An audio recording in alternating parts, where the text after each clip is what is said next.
इक़्तिदार से निकाला हुआ शख्स सियासी जिंदगी की वसूल की खातिर इल्जामात की सियासत कर रहा है। वज़ीर-ए-आज़म शहबाज शरीफ कहते हैं इमरान खान के आसिफ जरदारी पर इल्जामात महज बहतान है। दुनिया इसकी हकीकत से बखूबी आगाह है।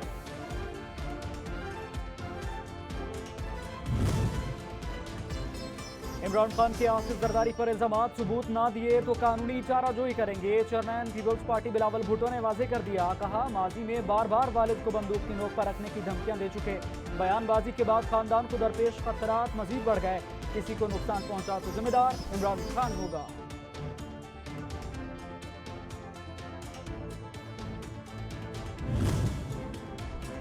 और नवाज शरीफ आएगा, खुशियां लाएगा। डूलती मईशी कश्ती को फिर पार लगाएगा, मरियम नवाज को यकीन।